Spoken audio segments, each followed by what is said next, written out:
અમદાવાદમાં સીએનજીના વધતા ભાવથી રિક્ષા ચાલકોમાં રોષ, ભાડું વધારવાની તૈયારીથી મુસાફરોની ચિંતા વધી.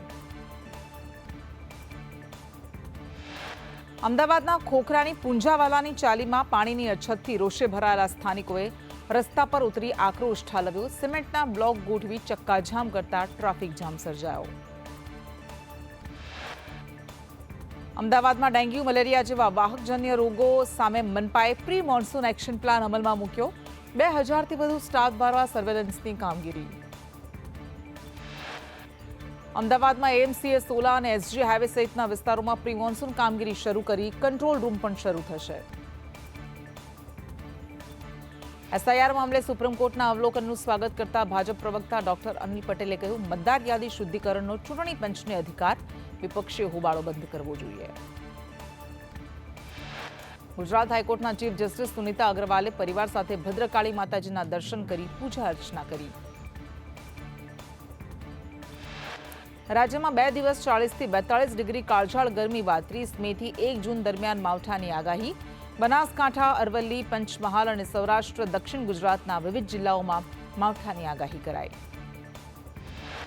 ઇબોલા વાયરસના ખતરા સામે એએમસીએ એરપોર્ટ અને સિવિલ સાથે સંકલન કરી 3 દેશના પેસેન્જરનું સ્ક્રીનિંગ શરૂ કર્યું. એસવીપી હોસ્પિટલમાં 60 બેડનો ક્વોરન્ટીન વોર્ડ તૈયાર રાખ્યો.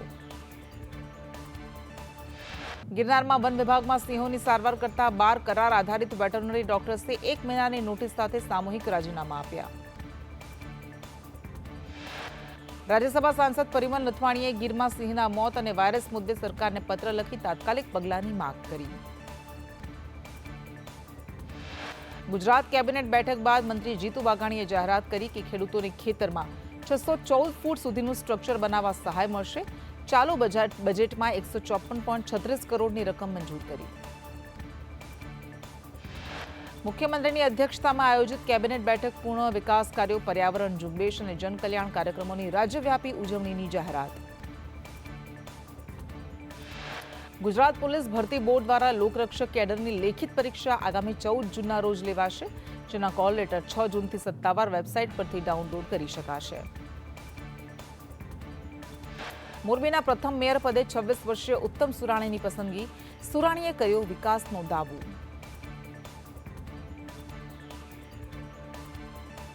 ભાવનગરમાં બકરી ઈદ પૂર્વે પોલીસ તંત્ર સજ્જ. દરબારગઢ વિસ્તારમાં ફૂડ પેટ્રોલિંગ અને ચુસ્ત બંદોબસ્ત સાથે સુરક્ષા વધારવામાં આવી. ભુજમાં કોંગ્રેસ પ્રમુખ કિશોરદાન ગઢવી અને શાસક પક્ષના નેતા ધર્મેશ ગૌર વચ્ચે નગરપાલિકા કચેરીમાં જ તીખી બોલાચાલી. સિટી બસ સેવા ફરી શરૂ કરવાની માંગ સાથે આવેદનપત્ર આપવા જતા વાતાવરણ ગરમાયું. કચ્છની અંજાર પોલીસે કેબલ ચોરીને અંજામ આપતી ગેંગને ઝડપી પાડી. 38 ચોરીનો ભેદ ઉકેલી. મુખ્ય આરોપી સહિત 3 શખ્સોને 4 લાખ રૂપિયાના મુદ્દામાલ સાથે ઝડપી લીધા. થરાદ માર્કેટ યાર્ડમાં એરંડાની મોટી આવકથી ખેડૂતો ખુશ. સારા ભાવ અને રોકડ ચૂકવણીથી વેપાર વધ્યો. હાઈ વોલ્ટેજ ડ્રામા વચ્ચે દિયોદર તાલુકા પંચાયત ચૂંટણી ફરી મોકૂફ રખાઈ. નવી તારીખ જાહેર ન થતા રાજકીય ગરમાવો યથાવત રહ્યો. તાલુકા પંચાયત ચૂંટણીમાં કોંગ્રેસના સભ્યો ગેરહાજર રહ્યા. ઉમેદવારના પતિએ પક્ષના જ આગેવાનો પર 10 લાખમાં સોદો કર્યાના આક્ષેપ.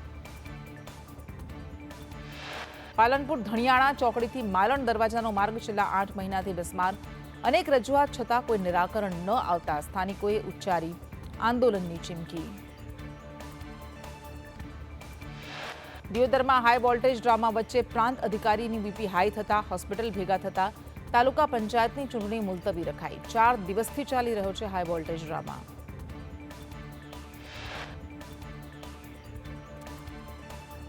પાટણ જીલિયાકાંડના મુખ્ય આરોપી જહુ ઠાકોર અને તેના સાગરીતોએ સ્ટોર મેનેજર અને કર્મચારીઓને આપી ધમકી. સીસીટીવી ફૂટેજને આધારે પોલીસે તપાસ હાથ ધરી. છોટાઉદેપુર જલસેવા ભવન અટેચ 8 કરોડ 43 લાખના લેણા મામલે ડિસ્ટ્રિક્ટ કોર્ટના આદેશથી તંત્રમાં ખળભળાટ મચ્યો. પેટલાદમાં નગરપાલિકાની બેદરકારીથી લાયન્સ ગાર્ડનમાં ગંદકી, તૂટેલા સાધનો, સુવિધાના અભાવે લોકોમાં રોષ ફેલાયો. આણંદના ખંભાત દરિયામાં ભરતી સમયે 4 થી 5 ડોલ્ફિન દેખાતા સ્થાનિકોમાં કુતૂહલનો માહોલ સર્જાયો. સરના ગજેરા ગામે ખાણ ખનીજ વિભાગના દરોડામાં હિટાચી અને ડમ્પર સહિત 60 લાખનો મુદ્દામાલ જપ્ત થયો.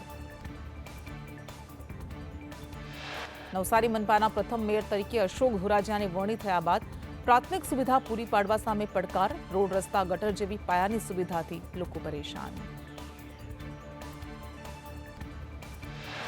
નવસારી એલસીબીએ વાહન ચોરી કરી સ્પેરપાર્ટ વેચતા મિકેનિકને ઝડપી 9 બાઇક સહિત મુદ્દામાલ જપ્ત કર્યો.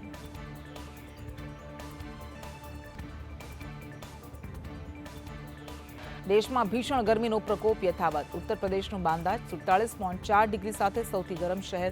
રાજસ્થાનના શ્રી ગંગાનગરમાં પણ 47 ડિગ્રી તાપમાન. મહારાષ્ટ્રના બ્રહ્મપુરીમાં 46.6 ડિગ્રી તાપમાન.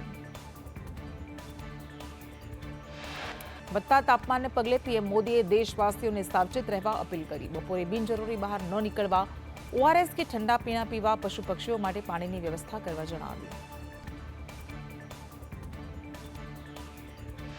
સીબીએસઈ ત્રિભાષી નીતિ મામલે સુપ્રીમ કોર્ટે કેન્દ્રને નોટિસ ફટકારી. 4 અઠવાડિયામાં જવાબ દાખલ કરવાનો આદેશ આપ્યો.